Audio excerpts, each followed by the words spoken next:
అయిన తర్వాత క్యాంపెయిన్ ఉధృతంగా చేయటం, అనుకోకుండా దురదృష్టవశాత్తు యాక్సిడెంట్, అది జరిగిన తర్వాత మళ్ళీ రీఎంట్రీ అంటే మళ్ళీ ఫ్రెష్గా సినిమాలు యాక్ట్ చేయటం మొదలుపెట్టారు.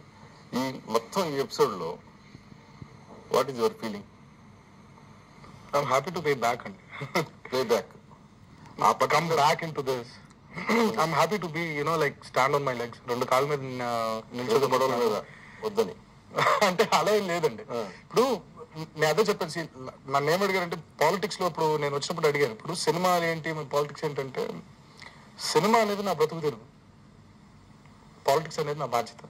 తెలుగుదేశం పార్టీ కోసం క్యాంపెయిన్ చేయడం నా బాధ్యత. బికాస్ నందమూరి తారక రామారావు గారికి మనవడిగా పుట్టినందుకు, ఆ ఫ్యామిలీలో పుట్టినందుకు నా వంతు బాధ్యతగా I wanted to be a part. చేపట్టిన బాధ్యతని ఆమోదించలేదు కదా. ఇప్పుడు అధికారంలోకి వస్తాం, అధికారంలోకి రావనేది తర్వాత సంగతి అండి. That's a total different scenario all together. ఎందుకు అధికారంలో రాలేదు, ఎవరు ఓట్లు చీల్చుకున్నారు, ఎక్కడ ఓట్లు ఎక్కువ పడ్డాయో, ఈ టోటల్ గా ఆ లెక్కలన్నీ నాకు తెలియదండి. బట్ ఓ ప్రయత్నం చేసాం, ఫైన్ అధికారంలో రాలేదు. అలా అని చెప్పి that's not the end of Telugu Desam party కదండి.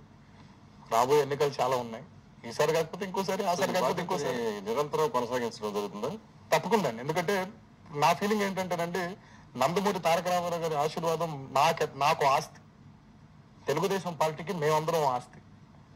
బాబాయ్ కానివ్వండి, నాన్నగారు కానివ్వండి, నేను కానివ్వండి, కళ్యాణ్ రామ్ అన్నయ్య కానివ్వండి, తారకరత్న అన్నయ్య కానివ్వండి, మేమందరం తెలుగుదేశం పార్టీ ఆస్తి పాస్తున్నాం. నందమూరి తారక రామారావు అంటే